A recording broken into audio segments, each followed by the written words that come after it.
They truly they talk and say, man, now who know ma? And they kill ma.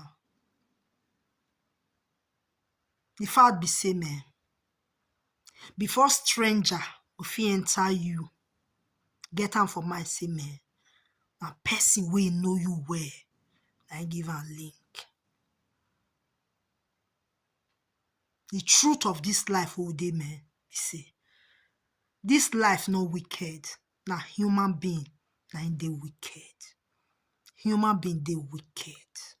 When I mean wicked, not until they buy you, not being be wickedness. E get some kind thing where they go do you. Sometimes you go even they think to say, I be I buy better pass.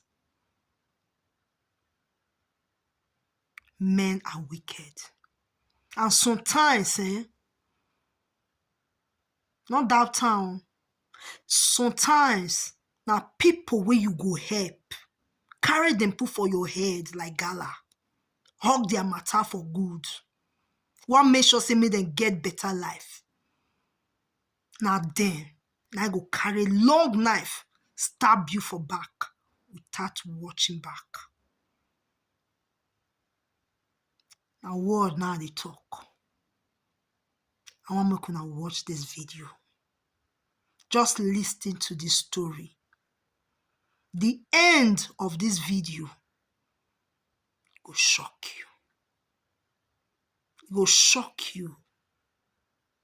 If you be woman, you go imagine this thing to yourself. Just watch the video.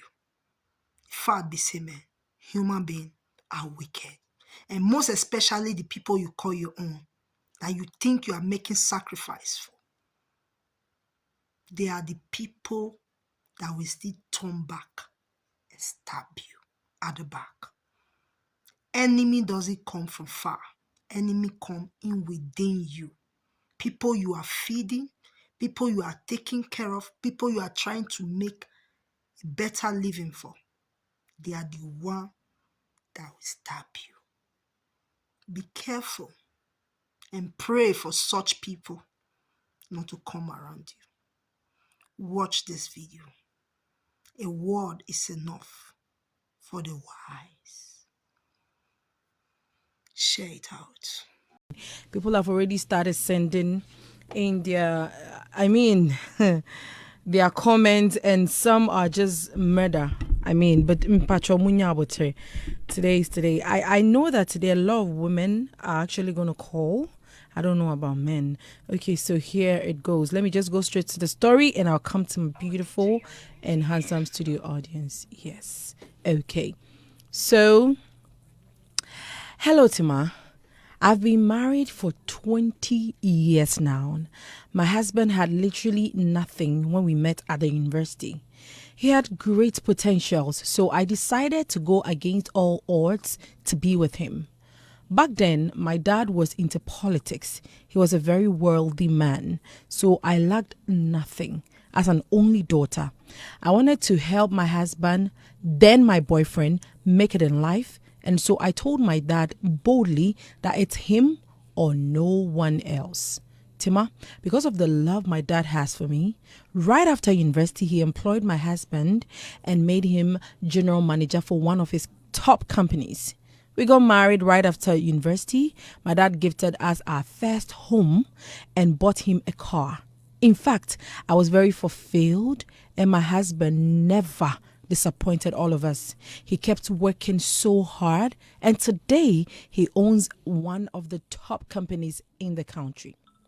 Tima, the issue is that about 5 years ago, my husband decided he needed a personal assistant because we all agreed there was so much he could forget due to his workload. And so I introduced my goddaughter and made my husband employ her. The work is so tedious that I hardly saw her, but once in a while, she calls to check up and vice versa. She even come home most weekends to help me with one or two stuff. Tima, somewhere last 4 years, which was a year after working with my husband, she called me that she got pregnant and that she wanted to keep it. But the boyfriend doesn't really have money and was asking me for advice. Tima, I advised her to keep the baby and even requested to meet the guy, But she was always tossing. So I left it and she had the baby. Finally, and right after delivery, within 6 months, she got pregnant again. This time around, my husband was the one to even break the news to me. So I called her, then she said it's the same guy. So I even raised concerns that the guy must marry her, which she agreed. So I left it there. Tima, just last week, my goddaughter's best friend, whom she recommended, and I made my husband employ her as his PRO, asked to see me, and I was surprised. Tima, to cut the long story short, I asked this lady to come over, and to my utmost surprise, she shows me pictures of traditional marriage ceremony of my husband and my goddaughter, and went ahead to tell me that her 2 kids are for my husband as well. I asked why she's not telling me. She said she just couldn't anymore because I was so good to both her and my goddaughter. Tima, as I'm sitting here, there are so many things going through my mind. At the traditional marriage ceremony, I saw my husband's parent and his siblings. So I was asking myself, where did I go wrong? As for my goddaughter, I don't even know what to say. This girl is my best friend's daughter, but she's late and she had her as a teenager. So she's now in her mid-20s. So I took it upon myself to sponsor her education since she's such an intelligent girl. I love her so much and I'm still shocked at her behavior. This world is so cruel. Tima, I am 45 years now with 2 kids. And you see, I'm just hurt and pained. Tima, a man I picked from nothing and made him something. Jesus, I feel like dying. I haven't even gathered the courage yet to ask him. I'm still his legally married wife. 2 people I do cherish and trust decided to break me into pieces. God, please, what do I do? I'm so emotional right now because, I just don't want to even think or feel what this woman is going through right now. I don't even understand why some people can be so cruel